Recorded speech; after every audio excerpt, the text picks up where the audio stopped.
지난 영상에서는 우리가 방정식과 항등식의 차이점, 그러니까 등식이 방정식과 항등식으로 나누어지는데 그 차이점에 대해서 구체적으로 좀 알아보았는데요. 이번 시간에는 우리가 항등식의 성질들을 이용해서 개수들과 관계되어 있는 시계값을 효과적으로 찾아내는 방법에 대해서 함께 공부해 보도록 하겠습니다. 다시 한번 항등식을 좀 간단하게 정리를 해보면, 항등식이라고 하는 것은 미지수 값에 상관없이 항상 참이되는 등식을 우리가 항등식이라고 하죠. 방정식이 특정 값에 대해서 만족하기 때문에 방정식은 해를 구하는 게 목적이라면, 항등식은 그 해를 구하는 것이 목적이 아니라 수학적인 성질이나 법칙을 나타낼 때 사용되는 식이라고 말씀을 드렸습니다. 그래서 구체적으로 이런 것들을 이용해서 수학적인 증명을 한다거나 공식을 유도하는데 주로 사용이 된다고 생각하면 되는데, 교과 과정에서는 이제 그런 것들을 가지고 문제를 낼 수 없으니까 다항식을 다항식으로 나누면 못과 나머지가 생기는데, 그것을 검산해서 만들어 놓은 식, 즉 fx는 gx 곱하기 qx 플러스 rx인 요 등식이 바로 x라는 문자에 대해서 항등식이라는 사실을 유념하시고, 항상 이런 구조의 검산식이 나오면 딱 접근이 이 등식은 항등식이구나 이렇게 알고서 시작을 하는 겁니다. x값을 구하는 게 아니에요. 그렇기 때문에 이것이 항등식이 되기 위해서 우리가 뭐를 찾아? 그 앞에 있는 미정계수를 찾을 텐데, 그 미정계수는 우리가 항등식의 성질을 이용하게 될 텐데, 그 미정계수를 구하는 방법은 다 아시겠지만 계수를 비교하는 방법과 적당한 수치를 대입해서 찾아내는 수치 대입법이 있을 것이고, 계수를 비교하든 또는 수치를 비교하든 그 둘 다 결과적으로는 미정계수에 대한 연립방정식을 구해서 계수를 결정하는 것이 근본적으로 이 미정계수를 구하는 원리라고 생각하시면 될 것입니다. 보통은 좀 쉬운 문제들은 특정한 계수들의 미정계수의 값을 찾아라 이렇게 이제 문제가 나긴 하지만, 어떤 경우는 우리가 미정계수 값을 일일이 구하지 않고도 미정계수로 이루어져 있는 어떤 시계값을 구해야 될 때가 있어요. 자, 여기 한번 예를 하나 보겠습니다. 자, 여기 x 플러스 1의 20제곱이 a0 플러스 a1x부터 a20 x의 20제곱까지 이렇게 식이 나와져 있는데, 이 등식이 당연히 이제 x에 대한 항등식이라고 보고, 이럴 때 이 미정계수들로 이루어져 있는 어떤 시계값을 구하라는 거예요. 그러니까 이렇게 문제가 주어지면 우리가 판단해야 될 부분들은 이런 거죠. 저 미정계수 a0부터 a20까지를 일일이 찾으라는 얘기는 아니겠지. 물론 그 값을 알 수가 있겠죠. 좌변에 있는 x 플러스 1의 20제곱을 다 전개를 해. 시간이 걸리더라도. 그런 다음에 계수를 비교해버려서 우리가 저 값을 구하거나, 아니면 적당한 수를 A0까지 구하려면 21개 미정계수가 있잖아요. 21개를 아무거나 집어넣어서 이것을 연립해서 푼다. 이렇게 하면 할 수 있겠지만, 그렇게 풀으라고 준 문제는 아니기 때문에 저 미정계수들의 어떤 규칙들을 잘 활용을 해서 이 문제를 풀어보는 겁니다. 그래서 이번 시간에는 미정계수를 직접 구하지 않고 어떻게 저 값을 찾아낼 수 있는가를 한번 알아보는 그런 시간을 가질 텐데, 먼저 기본적인 이론을 좀 배워보도록 하겠습니다. 자, 여기 fx라고 하는 다항식이 있어. 자, a0부터 an까지 총 n 플러스 1개 항이 존재하는 거죠. xn차에는 항으로는 이거 상수항까지 포함하면 n 플러스 1개 항인데, 그러니까 쭉 여기 미정계수는 모두 몇 개 있는 거예요? n 플러스 1개의 미정계수가 있는데, 이 미정계수들과 관계되어 있는 식 중에 우리가 이런 걸 생각해 보는 거야. 즉, 저 미정계수들의 합을 다 찾아보려면, 이걸 만약에 다 더해봐라 라는 문제가 나왔다면, 요 x라는 값이 1이면 여기는 1의 거듭제곱을 아무리 해도 결과적으로는 뭐가 되겠어요? 1이 되겠죠? 그러니까 x에 1을 대입해버리면 요 xn제곱부터 xn-를 쭉이 다 1이 돼버리니까 개수들의 합만 나올 거라고, 요렇게.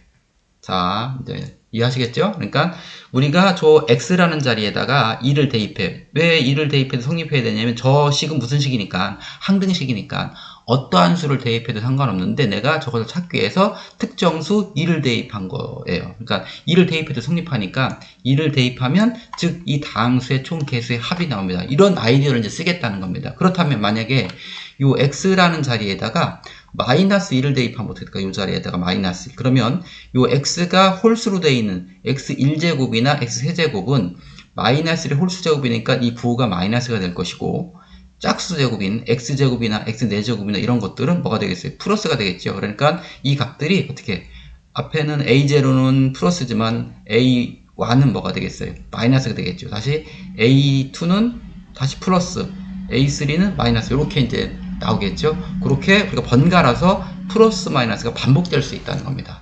그렇죠. 그러니까 우리가 만약에 어떤 개수에 플러스 마이너스 값이 반복돼서 더해지는 값을 물어보면 저 x라고 하는 자리에 뭐를 마이너스 2를 대입하면 되겠다, 이런 생각을 충분히 할 수 있잖아요. 근데 여기 주어진 문제는 그게 아니야.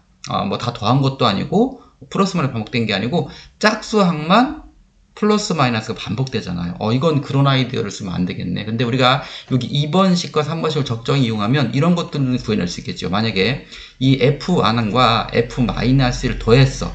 이 두 식을 더해버리면 이거는 2배가 되겠죠. 그러니까 짝수항들은 2배가 될 것이고 홀수항들은 어떻게 되겠어요? 사라지겠죠. 이렇게 상쇄가 될 것이란 말이야. 그러면 결과적으로 f1과 f-를 더하면 짝수 번째 그 항들의 개수들이 뭐가 돼요? 구해지겠죠. 즉 몇 배? 2배가 구해질 것이니까 그것을 2로 나눠버리면 짝수 번째 개수들의 합이 나오겠지. 이렇게. 자, 이렇게 짝수 번째 개수의 총합을 구할 때는 즉 요 자리에다가 F2를 대입하고 또 F-를 대입해서 더한 다음에 빼면 되겠죠. 만약에 이 두 식을 빼버리면 어떻게 될까? 그러면 이번에는 짝수 번째 항들이 사라지고 홀수 번째 항들이 마이너스 플러스니까 2배가 되겠지. 그러면 내가 만약에 홀수 번째 항들의 합을 구하라 그러면 F1과 F-를 더한 다음에 반으로 나누면 되겠죠. 이렇게. 이렇게 해서 우리가 짝수 번째 항의 합이 총합이든지 아니면 홀수 번째 개수들의 총합을 구하는 것도 아이디어를 쓸 수 있겠죠. 그런데 여기 문제는 그것도 아니야. 그렇다면 우리가 x에다가 1이나 마이너스 1을 집어넣어서는 이 문제를 못 푼다는 얘기네요. 그런데 생각해 보세요.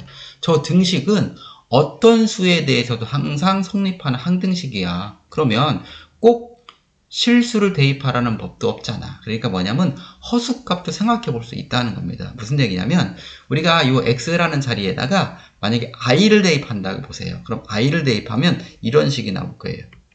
자, 보세요.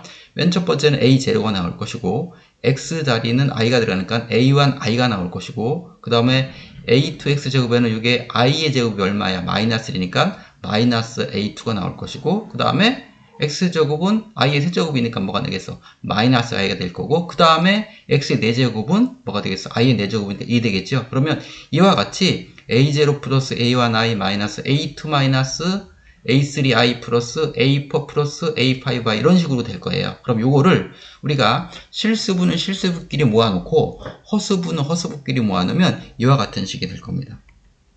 자, 이건 실수부죠. 실수부. 실수부, 이건 뭐라 불러요? 허수부. 이건 허수 단위죠. 그러면 실수부가 바로 이 짝수 번째 항들의 플러스 마이너스가 반복되는 항이 나온다는 거죠. 그리고 만약에 홀수 번째 항의 플러스 마이너스 반복되는 항은 뭐야? 허수부가 되겠죠. 그러니까 이 문제는 뭐를 물어보는 거냐면 요 x 자리에다가 허수 단위인 i를 대입해서 그 i를 대입한 결과물에 뭐를 찾아내라고 실수부 값이 얼마냐고 물어보는 문제야. 만약에 이게 a1-a3 플러스 a5 이런 식으로 홀수의 플러스 마이너스가 나온다면 이 값에 뭐를 찾으라는 얘기지?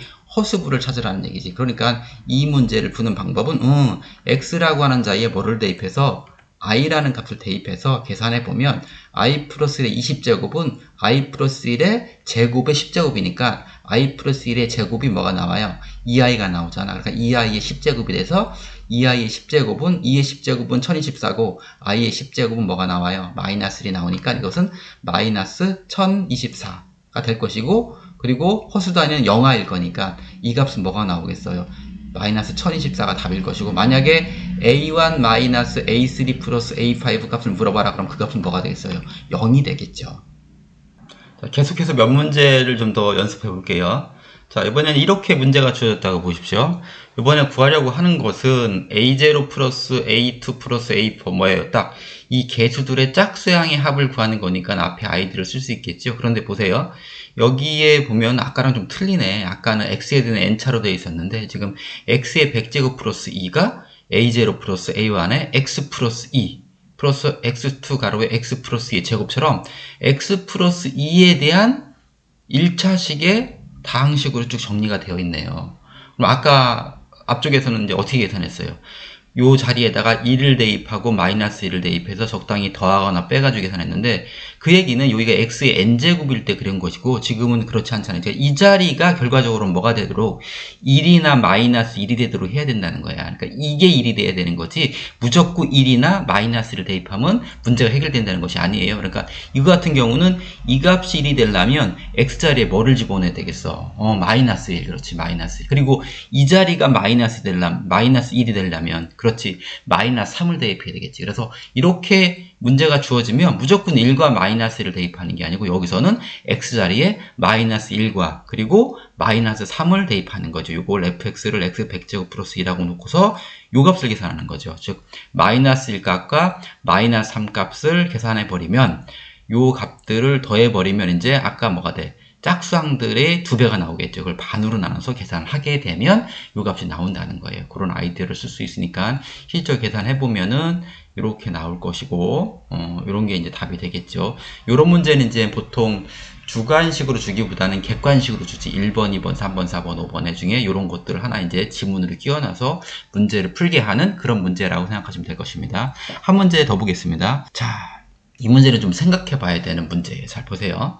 이 문제는 자, 좌변에 있는 어떤 식을 전개했더니 x에 대한 이제 다항식으로 쭉 전개를 한 결과물인데 이때의 개수들을 가지고서 식을 줬는데 이제까지 보지 않은 형태. 즉 보통은 뭐 a0부터 a10까지의 뭐 더한값이라든가 더하기 빼기 한 값이든지 짝수항이라든지 홀수항이라든지에 관계된 문제를 줄 텐데 이건 그렇지가 않아. 생뚱맞게 어떤 일정한 연속되어 있는 그 개수들의 합을 알아야 된다는 거야. 그리고 여기 생뚱하게 이렇게 나왔어. 이런 문제들이 접하면 내가 이미 앞쪽에 있는 이론들을 충분히 숙지하고 알고 있다고 하더라도 당황할 수밖에 없습니다. 이거 어떻게 처리해야 될까? 여기서는 이제 이런 아이디를 써야 된다는 거야. 이거는 단순히 이제 그 아이디도 필요하지만 우리가 다항식을 전개했을 때 그 결과물이 어떻게 되는지를 예측할 수 있어야 된다는 겁니다. 여기 지금 x제곱 플러스 3x의 5제곱은 아무리 전개를 해도 여기서 가장 낮게 나올 수 있는 그 가장 낮은 차수가 x의 5차가 다야. 즉 x항부터 x의 4차항까지는 나올 수가 없다는 겁니다. 그렇죠? 가장 낮은 차수가 3x의 5제곱 할 때가 가장 낮은 차수는 x의 5차가 나올 거잖아. 그죠? 그리고 여기는 x제곱을 5차 하면은 10제곱. 그러니까 x의 5차부터 x의 10차까지는 여기서 발생하지만 x부터 x 4차까지는 없다는 얘기야. 그러면 여기서 이 값들은 안 나온다는 얘기지. 이런 값들은 나올 수가 없다는 얘기예요. 즉 AY나 A2나 이런 값들은 다 값이 뭐가 된다고 0이 된다는 걸 알고 있는가라고 물어봅니다. 여기서 상수항 뭐밖에 없어. 이것밖에 없으니까 이 A0라고 하는 값은 딱 정해지는 거야. 뭐로? 마이너스 10이라고 하는 값으로 딱 정해지니까 A0는 마이너스 10 그리고 A1부터 어디까지? A2, A4까지 A의 4까지 값은 다 그 값이 뭐라고 0이라는 값을 알고 있는지를 묻는 겁니다. 그러면 이제 우리가 또 여기 A5만 필요하잖아. A5라고 하는 개수가 나올 수 있는 값은 딱 하나밖에 없어. 뭐 3의 x를 5번 곱한 3x 전체의 5제곱밖에 나올 수가 없기 때문에 A5는 3의 5승이 나온다는 거지. 요런 아이디어를 생각할 수 있는지를 묻는 문제입니다. 그래서 결과적으로 이걸 딱 보고서 이런 생각을 먼저 해야 되는 게 A0 값은 상수항 마이너스 10이겠구나. 그리고 A1부터 A4까지 값은 0일 수밖에 없겠구나. 그리고 A의 5제곱은 요거를 5번 제곱한 거니까 3의 5제곱 243이구나. 이렇게 알고 그럼 우리가 무슨 생각을 하겠어? 요거는 이제 없다고 생각하고 상수 같으니까 상쇄되고 이제 이 자리에다가 뭐를 대입하는 거예요? 2를 대입하는 거야. 그럼 2를 대입하면 A1부터 A4까지는 0일 거니까 얼마 값부터 나오겠어? A5제곱부터 A10제곱까지 합이 나오겠지. 그러니까 여기다가 2를 대입하면 뭐가 되겠어? 4가 되겠지. 4의 5제곱이 A5부터 A10까지 합이 된다는 사실을 알고 있는가를 물어보는 거예요. 이렇게 된다는 것까지 알면 이제 다 구했지. 즉, 이 값은 뭐가 되겠어? A5부터 A10까지 합인데 여기 A5가 없잖아. 그럼 여기다 A5를 놓으면 요거 하나 늘려주면 될 거니까 이런 결과가 나오겠지. 5A5에서 어디까지? 이렇게 계산하면 요 값은 구했잖아. 여기 243, 그거의 5배가 될 것이고 요 값은 1020세가 될 거니까 계산해서 보면 191이라는 답이 나온다는 겁니다. 그래서 우리가 항등식계수의 총합을 아주 딱 봤을 때 바로 딱딱 구할 수 있는 문제도 있지만 좀 문제를 까다롭게 출제하시는 선생님들 같은 경우는 뭐 이렇게 출제를 한다면 이것은 단순히 그 공식을 암기한다고 되는 게 아니고 전반적인 부분들을 생각할 수 있는 아이들을 내는 친구들만 이런 문제를 답을 맞출 수 있겠지. 그만큼 수학이라는 것은 얼마든지 같은 것을 가지고서 응용하고 문제를 더 꽈서 낼 수 있기 때문에 그런 것들이 충분히 연습해야지만 다른 친구들보다 내가 성적이 향상되는 겁니다. 자, 오늘은 일반적으로는 보통 우리가 여러분들 쉬운 문제들은 미정계수법을 이용해서 우리가 미정계수를 구하는 것이 주 목적인데 어떤 문제들은 특정한 미정계수를 물어보는 것이 아니고 항등식의 계수들로 이루어져 있는 어떤 시계값을 구하는 것들인데 그런 것들을 알기 위해서는 우리가 앞쪽에 배웠던 그런 이론들을 토대로 내가 자꾸 아이들을 생각해서 문제를 풀어야 된다는 그런 얘기를 드렸습니다. 자, 다음 시간에 다시 보겠습니다.